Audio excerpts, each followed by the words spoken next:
Hello friends, आज के इस वीडियो में हम हमारा रिवर सिस्टम का पार्ट 2 डिस्कस करने वाले हैं। पार्ट 1 में हमने अच्छे से उत्तर भारत और हिमालय की प्रमुख नदियों को, नदी तंत्र को अच्छे से डिस्कस किया, रिवर सिस्टम को डिस्कस किया, जिसमें हमने बेसिकली 3 नदी तंत्र डिस्कस करे थे। एक सिंधु नदी तंत्र, Sindhu river system, Ganga river system और ब्रह्मपुत्र रिवर सिस्टम, जिसमें हमने बहुत सारी रिवर को डिस्कस किया एंड उनकी ट्रिब्यूटरीज के बारे में बात करी। आज के इस सेशन में हम डिस्कस करने वाले हैं मध्य भारत और दक्षिण भारत की प्रमुख नदियों के बारे में। मध्य भारत की प्रमुख नदियों में बात करें तो नर्मदा नदी आती है, तापी नदी आती है, लूनी नदी, माही नदी। इन मध्य भारत की नदियों को पहले हम डिस्कस करेंगे, उसके बाद में हम दक्षिण भारत की तरफ चलेंगे और सभी इंपॉर्टेंट रिवर एंड उनकी ट्रिब्यूटरीज को डिस्कस करेंगे। ठीक है, तो शुरू करते हैं। सबसे पहले हम बात करते हैं माही नदी से। माही नदी का ओरिजिन जो होता है फ्रेंड्स, वो मध्य प्रदेश से होता है। यह खांडू के पास राजस्थान के बांसवाड़ा जिले में इंटर करती है और यह रिवर गुजरात से फ्लो होती हुई गल्फ ऑफ खंबात में गिर जाती है। कहाँ पर? गल्फ ऑफ खंबात में। इस रिवर की एक बहुत ही खास बात है कि यह दुनिया की एकमात्र ऐसी नदी है जो कि ट्रॉपिक ऑफ कैंसर को 2 बार कट करती है। ट्रॉपिक ऑफ कैंसर को 2 बार कट करती है माही नदी। इसके बाद हम बात करते हैं फ्रेंड्स लूनी नदी की।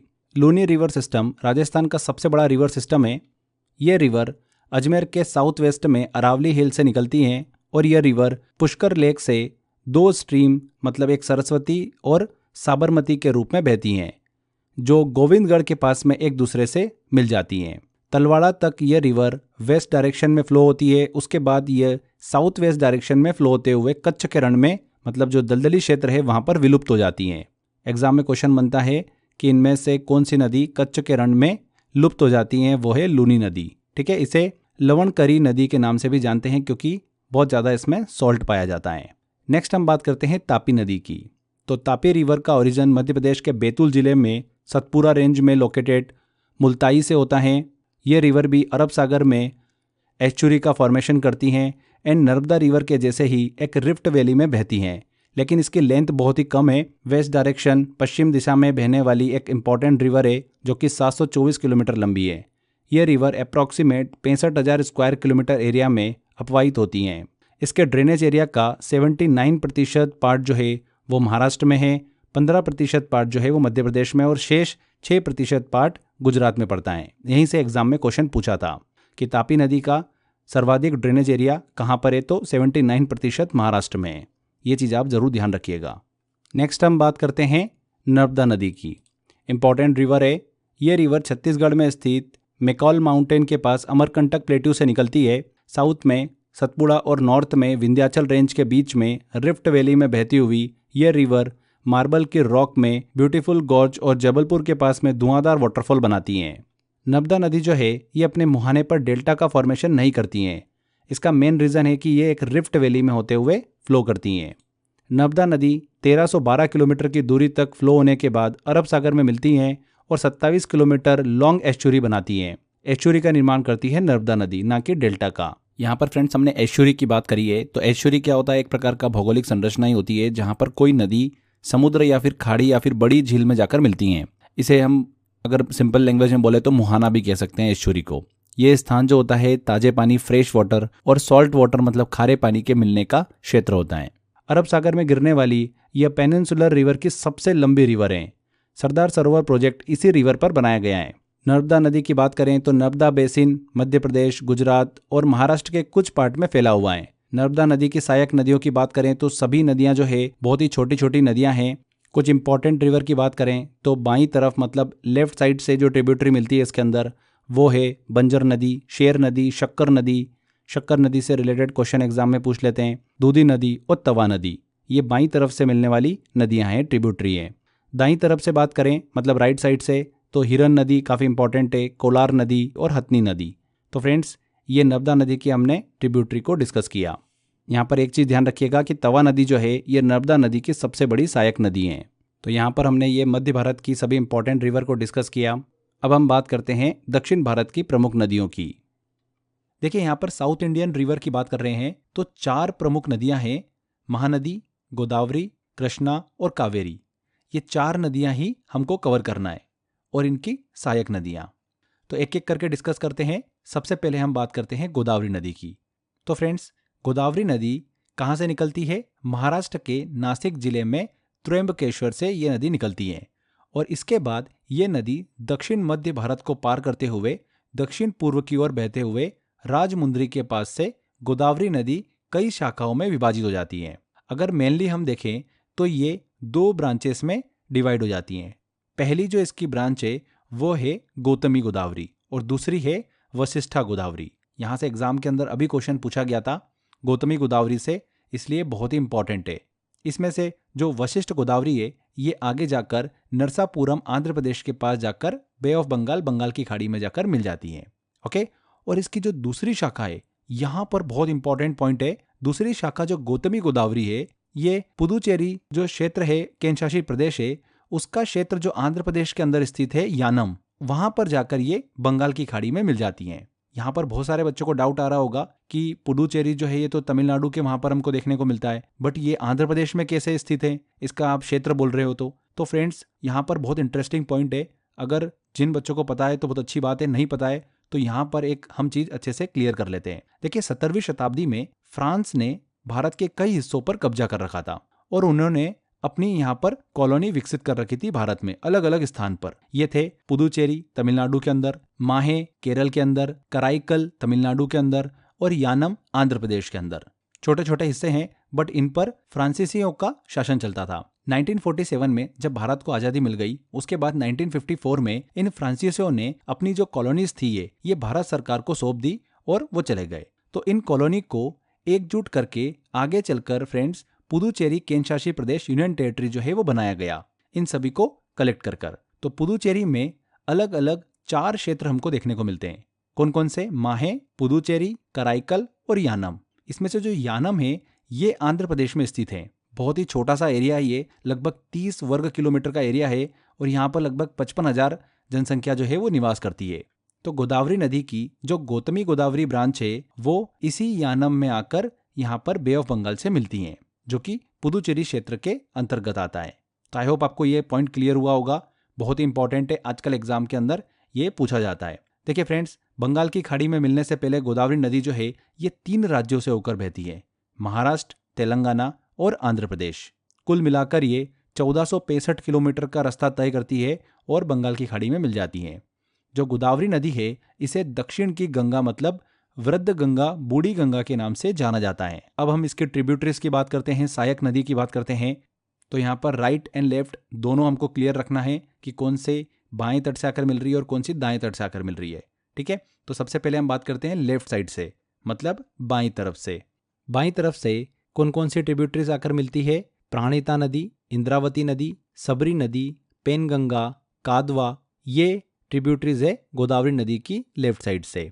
इनमें से प्राणहिता नदी वर्धा और वेनगंगा नदियों के संगम से मिलकर बनती है और यह नदी तेलंगाना राज्य के कलेश्वरम क्षेत्र में गोदावरी नदी से मिलती है। प्राणहिता नदी जो है ये गोदावरी नदी की सबसे बड़ी ट्रिब्यूटरी है। इसके अलावा इंद्रावती नदी की बात करें तो ये छत्तीसगढ़ और महाराष्ट्र की बॉर्डर के पास गोदावरी नदी से मिलती है। सबरी नदी आंध्र प्रदेश के कुनावरम के पास गोदावरी नदी से मिलती है। पेनगंगा नदी तेलंगाना और आदिलाबाद जिले के पास गोदावरी नदी से मिलती है। कादवा नदी महाराष्ट्र में गोदावरी नदी के पश्चिमी भाग में मिलती हैं। तो ये हमने गोदावरी नदी की लेफ्ट साइड की सभी ट्रिब्यूटरीज को डिस्कस किया। अब हम राइट साइड की बात करें तो मंजीरा नदी और मनियाड नदी। इसमें मंजीरा नदी गोदावरी नदी से तेलंगाना के निजामाबाद जिले के पास मिलती है एंड मनियाड नदी जो है ये महाराष्ट्र और तेलंगाना बॉर्डर के पास में गोदावरी नदी से मिलती है। ये नदी मंजीरा नदी की सहायक नदी है। तो ये हमने गोदावरी नदी की राइट साइड की ट्रिब्यूटरीज को डिस्कस किया है। आगे देखिए, गोदावरी नदी के ड्रेनेज एरिया की बात करें। अभी हमने डिस्कस किया था गोदावरी नदी किन किन स्टेट से होकर बहती हैं। अगर हम ड्रेनेज एरिया की बात करें तो ड्रेनेज एरिया वो पार्ट होता है जहाँ पर हम ट्रिब्यूटरीज को भी कवर करके चलते हैं। तो दक्षिण भारत का गोदावरी नदी जो है ये सबसे बड़ा ड्रेनेज एरिया बनाती है, अप्रॉक्सीमेट 3,12,812 स्क्वायर किलोमीटर का। इंडिया के टोटल एरिया का यह है अप्रॉक्सीमेट 9.5%। ड्रेनेज एरिया जो है वो कहाँ कहाँ पर इसका फैला हुआ है, किन किन स्टेट में, यहाँ से क्वेश्चन बनता है। महाराष्ट्र, तेलंगाना, आंध्र प्रदेश, छत्तीसगढ़, मध्य प्रदेश और ओडिशा। हमने बात करी थी कि जो गोदावरी नदी है ये महाराष्ट्र, तेलंगाना और आंध्र प्रदेश से होकर बहती है, बट इसका ड्रेनेज एरिया जो है ना वो छत्तीसगढ़, मध्य प्रदेश और ओडिशा राज्य में भी फैला हुआ है। तो यहीं से एग्जामिनर जो है वो क्वेश्चन बनाता है। इस नदी के किनारे फ्रेंड्स प्रमुख शहरों की बात करें तो नासिक, औरंगाबाद और निजामाबाद बसे हुए हैं। तो ये हमने मोस्ट इंपॉर्टेंट दक्षिण भारत की गोदावरी नदी को अच्छे से डिस्कस किया है। काफ़ी क्वेश्चन बनते हैं यहाँ से। चलिए नेक्स्ट हम रिवर डिस्कस करते हैं जो कि है महानदी। 4 ही रिवर है, बट इन चारों रिवर से फ्रेंड्स बहुत सारे एग्जाम के अंदर क्वेश्चन पूछे जाते हैं। महानदी की बात करें तो महानदी का उद्गम कहाँ से होता है, ओरिजिन कहाँ पर इसका? छत्तीसगढ़ के ये धार्मिक जो पर्वतीय क्षेत्र है सिहावा पहाड़ी से इसका उद्गम होता है महानदी का। ये नदी छत्तीसगढ़ के धमतरी, रायपुर, महासमुंद और ओडिशा के संबलपुर, अंगुल, कटक इन क्षेत्रों से होकर बहती हैं और आखिर में ये नदी ओडिशा के कटक जिले में बंगाल की खाड़ी में डेल्टा बनाते हुए मिल जाती है। यहाँ पर हमने डेल्टा की बात करी कि डेल्टा बनाते हुए ये बंगाल की खाड़ी में मिल जाती है, तो इसका मतलब क्या है? तो डेल्टा का मतलब है उस एरिया से जहाँ पर कोई नदी समुद्र या फिर किसी बड़े जलाशय में मिलने से पहले कई छोटी छोटी शाखाओं मतलब ब्रांचेस में बढ़ जाती हैं। इसे ही हम क्या बोलते हैं? डेल्टा कहते हैं। 2 डेल्टा क्षेत्र बहुत ज़्यादा प्रसिद्ध हैं, एक सुंदरबन डेल्टा जो कि गंगा ब्रह्मपुत्र नदियों से मिलकर बना है, एंड महानदी डेल्टा। तो ये आपको दिमाग में क्लियर हो गया होगा कि डेल्टा क्या होता है। अगर महानदी की बात करें फ्रेंड्स तो इसकी टोटल लेंथ है लगभग 860 किलोमीटर। इसका जो ड्रेनेज एरिया है वो लगभग 1.42 लाख वर्ग किलोमीटर में फैला हुआ है, 1,42,000 वर्ग किलोमीटर में। मध्य प्रदेश, छत्तीसगढ़, झारखंड और ओडिशा राज्य में इसका ड्रेनेज एरिया फैला हुआ है। महानदी जो है वो दक्षिण भारत की तीसरी सबसे बड़ी नदी है। कौन सी? तीसरी सबसे बड़ी नदी। और ओडिशा राज्य की ये सबसे बड़ी नदी है। ध्यान रखिएगा, एग्जाम में क्वेश्चन पूछा गया था ये वाला। इस रिवर की ट्रिब्यूटरीज डिस्कस कर लेते हैं, सहायक नदियां डिस्कस कर लेते हैं। तो लेफ्ट साइड से इसकी ट्रिब्यूटरीज कौन कौन सी है? शिवनाथ नदी, हसदेव नदी बहुत इंपॉर्टेंट है, मांड नदी भी बहुत इंपॉर्टेंट है, एग्जाम में पूछा गया था क्वेश्चन, एंड ईब नदी। हसदेव, मांड और ईब ये तीनों बहुत इंपॉर्टेंट है, ध्यान रखिएगा इस चीज को। शिवनाथ नदी की बात करें तो छत्तीसगढ़ के राजनांदगांव एरिया में आकर ये महानदी से मिलती है। हसदेव नदी की बात करें तो महानदी से ये छत्तीसगढ़ के कोरबा जिले के पास मिलती हैं। मांड नदी छत्तीसगढ़ में फ्लो होती हैं और चंद्रपुर के पास में महानदी से मिलती हैं। ईब नदी की बात करें छत्तीसगढ़ और ओडिशा की बॉर्डर पर मिलती हैं। तो ये हमने यहाँ पर 4 लेफ्ट साइड की इसकी ट्रिब्यूटरीज को डिस्कस किया है महानदी की। अब अगर हम राइट साइड की बात करें तो 2 इंपॉर्टेंट है, एक है जोंक और दूसरा है तेल नदी। जोंक नदी जो है वो छत्तीसगढ़ के रायगढ़ जिले से महानदी से मिलती हैं। वहीं तेल नदी जो है वो ओडिशा के सुबर्णपुर के पास में महानदी से मिलती हैं। तो ये हमने राइट साइड के ट्रिब्यूटरी को डिस्कस किया महानदी की, जो कि हैं जोंक नदी एंड तेल नदी। महानदी देखिए फ्रेंड्स, इसे ओडिशा की जीवन रेखा मतलब लाइफलाइन ऑफ ओडिशा भी कहा जाता है महानदी को। इसी नदी पर एशिया का सबसे लंबा डैम हीराकुंड डैम स्थित है। किस नदी पर स्थित है ये? महानदी पर स्थित है। यहाँ पर फ्रेंड्स आखिरी में महानदी से रिलेटेड देखिए एक इंपॉर्टेंट पॉइंट और है कि इनके किनारे अगर हम प्रमुख शहरों की बात करें महानदी के, तो छत्तीसगढ़ का रायपुर, ओडिशा का संबलपुर एंड ओडिशा का कटक जो है शहर वो महानदी के किनारे बसा हुआ है। क्लियर?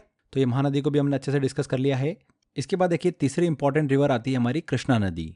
यहाँ से भी काफ़ी क्वेश्चंस बनते हैं। कृष्णा नदी का ओरिजिन कहाँ से होता है? महाराष्ट्र राज्य के पश्चिम घाट में महाबलेश्वर नामक स्थान से इसका उद्गम होता है। आगे जाते हुए भारत के ये 4 राज्यों से होकर बहती है, जिसमें महाराष्ट्र, कर्नाटक, तेलंगाना और आंध्र प्रदेश से होकर ये नदी बहती है। आंध्र प्रदेश के मछलीपट्टनम एरिया में बंगाल की खाड़ी में जाकर ये कृष्णा नदी मिल जाती है।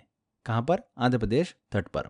इस नदी की टोटल लेंथ कितनी है? 1400 किलोमीटर है, जो कि साउथ इंडिया की गोदावरी नदी के बाद में दूसरी सबसे लंबी नदी है कृष्णा नदी। इस रिवर का जो ड्रेनेज एरिया है वो लगभग 2.59 लाख वर्ग किलोमीटर है, मतलब लगभग 2.5 लाख वर्ग किलोमीटर में फैला हुआ है।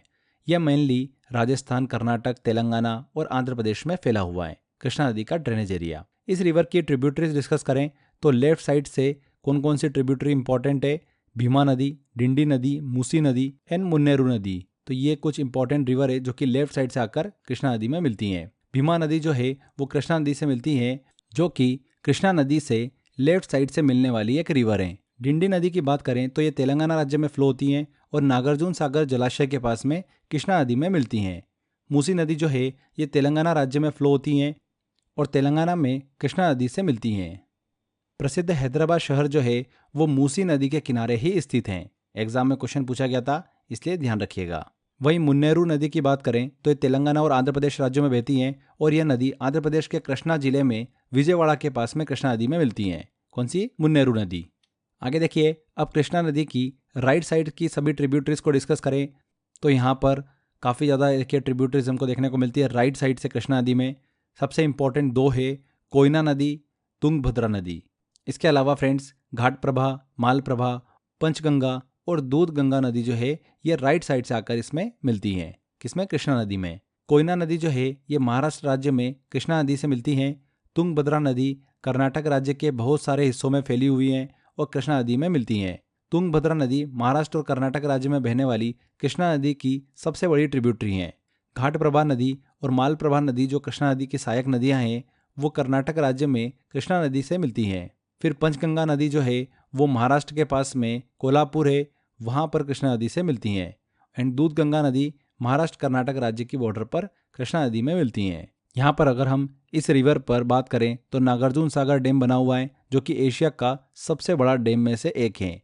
कृष्णा नदी के वाटर का यूज़ मुख्य रूप से इरिगेशन मतलब सिंचाई और ड्रिंकिंग वाटर के लिए किया जाता है। इसके बाद अगर हम देखिए जो कृष्णा नदी है उसी की सहायक नदी है तुंगभद्रा नदी। इसको थोड़ा सा और डिटेल में हम पढ़ते हैं। तुंगभद्रा नदी इसका ओरिजिन कर्नाटक राज्य के वेस्टर्न घाट में गंगा मूल से हमको देखने को मिलता है। ये नदी दो छोटी नदियों तुंगा नदी और भद्रा नदी के संगम से बनती है। इसका संगम जो होता है वो शिमोगा जिले के पास में हमको देखने को मिलता है, जिसके बाद इसको तुंगभद्रा नदी के नाम से जाना जाता है। ये कृष्णा नदी की सबसे बड़ी सहायक नदी है मतलब ट्रिब्यूटरी है। ये 3 राज्यों कर्नाटक, तेलंगाना और आंध्र प्रदेश से बहते हुए कृष्णा नदी से मिलती हैं। कौन सी? तुंगभद्रा नदी। इस रिवर की भी ट्रिब्यूटरीज है, सहायक नदियाँ हैं।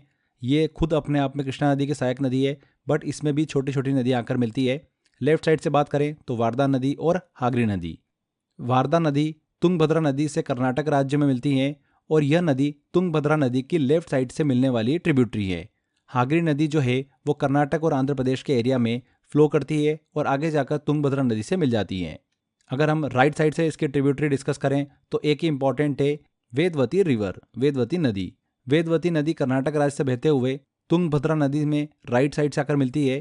तुंगभद्रा नदी पर तुंगभद्रा डैम बनाया गया है जो कि इरिगेशन और पावर जनरेशन के लिए बहुत ही इंपॉर्टेंट है। यह नदी साउथ इंडिया के प्राचीन शहर हम्पी के पास से होकर बहती है जो कि एक यूनेस्को वर्ल्ड हेरिटेज साइट भी है। कौन सी? तुंगभद्रा नदी। तो ये हमने कृष्णा नदी को भी अच्छे से डिस्कस किया। चलिए अब चौथी रिवर की तरफ चलते हैं जो कि है कावेरी नदी। इंपॉर्टेंट है ये भी। इस रिवर का ओरिजिन कहाँ से होता है? कर्नाटक के कोडागु जिले में ब्रह्मगिरी पहाड़ी में ताल कावेरी नामक स्थान से कावेरी नदी का उद्गम होता है। यह मेनली कर्नाटक और तमिलनाडु राज्यों में फ्लो होते हुए तमिलनाडु के तिरुचिरापल्ली के पास में बंगाल की खाड़ी में मिल जाती हैं, बे ऑफ बंगाल में। इस रिवर की टोटल लेंथ की बात करें तो लगभग 800 किलोमीटर की लंबाई है। यह दक्षिण पूर्व दिशा में बहने वाली चौथी सबसे बड़ी नदी है। इसे पोन्नी नदी के नाम से भी जाना जाता है। एग्जाम में क्वेश्चन सीधे सीधे यहीं से पूछ लिया था कि इनमें से किस नदी को पोन्नी नदी के नाम से जाना जाता है, तो कावेरी नदी को। कावेरी नदी का ड्रेनेज एरिया जो है वो 81,155 वर्ग किलोमीटर है और यह मेनली कर्नाटक, तमिलनाडु और केरल में फैला हुआ है।